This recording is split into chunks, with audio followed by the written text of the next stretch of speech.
controversial and daring work includes Just You, Me, and the Silence, which is a play that offers a fictional account of the events and persons surrounding Uganda's anti-homosexuality bill.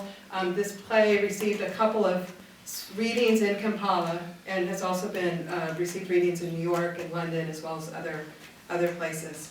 And she is also the author of Silent Voices, another very courageous play that calls for justice for victims of the war in northern Uganda. She is currently a Fulbright Scholar with Temple University's Filmmaking MFA program.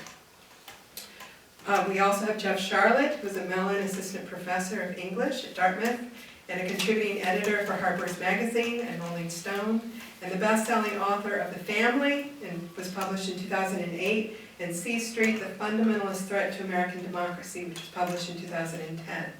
His books and articles have traced how American evangelical political religious organizations such as The Family have engaged in aggressive campaigns to reshape African legal systems, religious institutions, and cultural attitudes to reflect distinctly American Christian right obsessions with banning abortion, persecuting LGBT people, and dismantling social justice projects.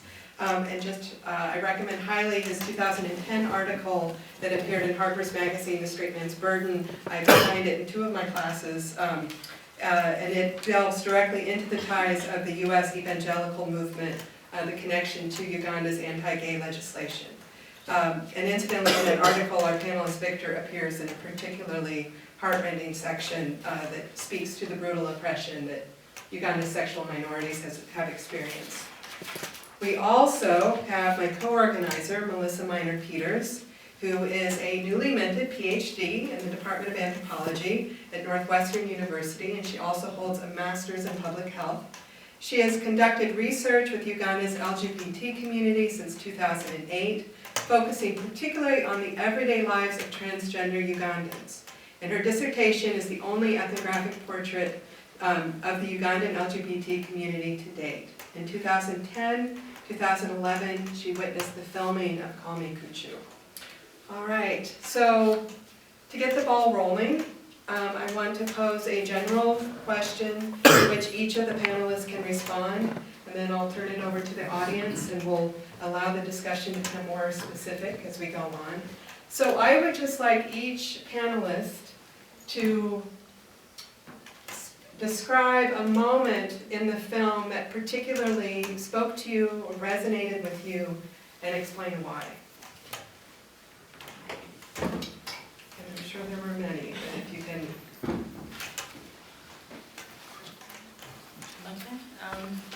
Good evening, everyone. Thank you, Laura, for inviting me here. It's been a wonderful evening sharing this film with you. For me, I think, like Laura said, like everything in this film is really, really important.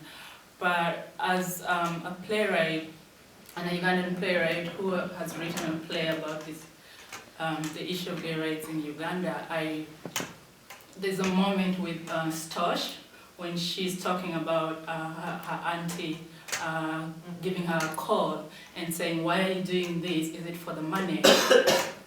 That really, really resonates with me because these are questions that I've had to answer as a Ugandan who has written about gay rights. Like, why are you doing this? Like, there's a popular term in Uganda that is called gay dollar, so that if you're doing anything that is supporting the gay rights movement in Uganda, you are looked at as a person who is chasing after the gay dollar.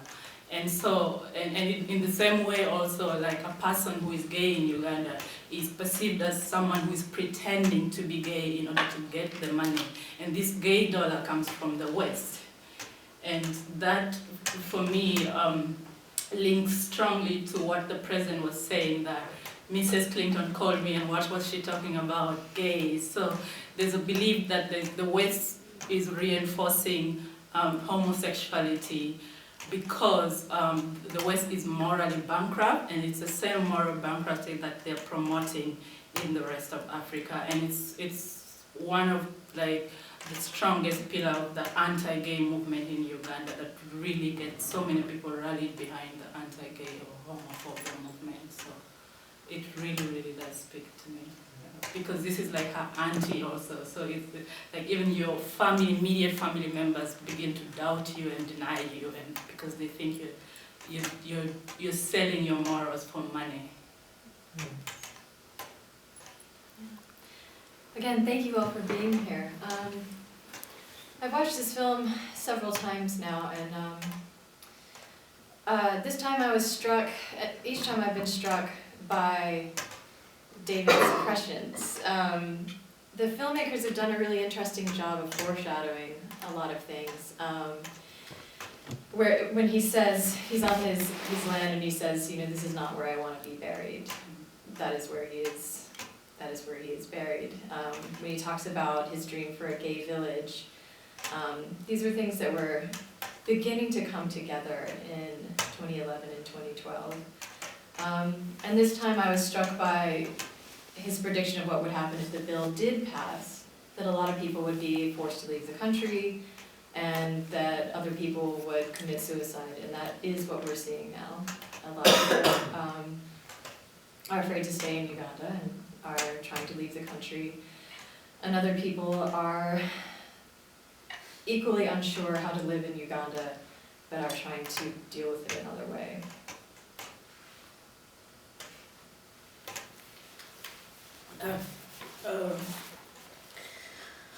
For me, I've watched it also so many times, but today I counted 11 people that have left the country. And out of those 11, of course, 2 were dead.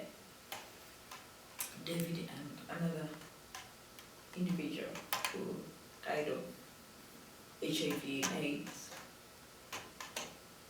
basically because of the challenges we face with also provision of health services. And I today I saw death from the beginning to the end, because it starts off with this couple that are both in exile now. One is here and another in South Africa. And then every face I was seeing is out. And I realized I felt a lot of pain inside. And I'm like, they killed us already. It's not fun living in this strange land.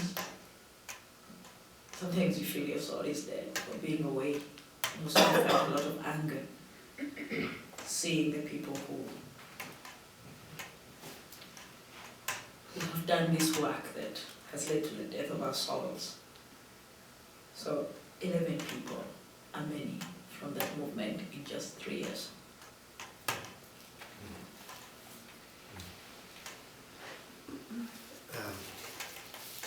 I guess I've also watched the film a number of times, and I read about this film and another movie about the situation called God Loves Uganda, and there's a moment in this film when I was first watching it that made me, I was watching a video that made me just pause, and I just wanted to look at it for a long time, and it's the party, not the first party, but the second party, the party at which they jubilate. There's that wonderful word, jubilate, in the beginning. We come here to jubilate. And it's right before, if you are seeing the film for the first time, you learn that David Kato has been murdered. But in so much of the documentary response in the West, and my own work included, we see only the sorrow.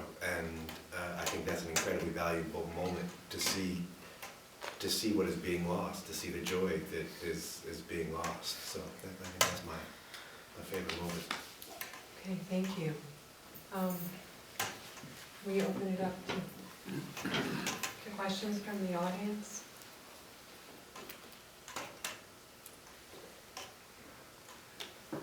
I might have a question. Is it safe to be a known gay and shop in the market?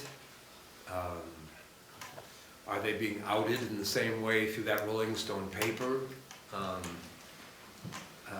Other than being isolated, are they in danger?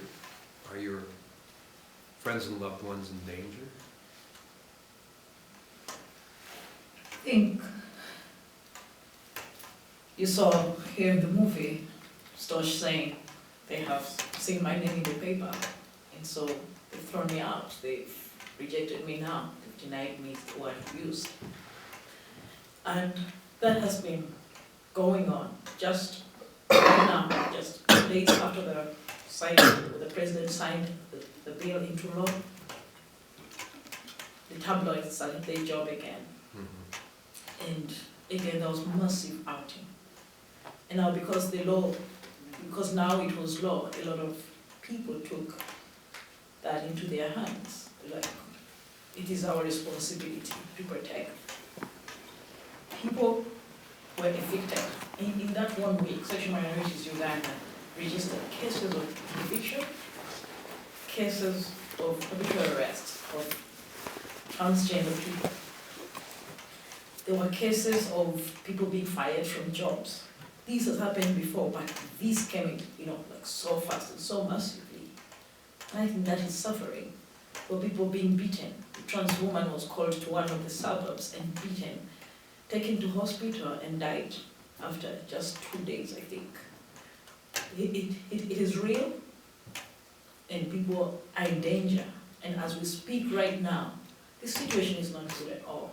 Out of the 11 people that I have mentioned, I think 4 of them have left this year recently, like 2 after the bill was signed into law.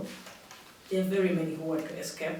They don't know how to, they don't have resources. The embassies have become very strict also because they don't people are abusing the system. The people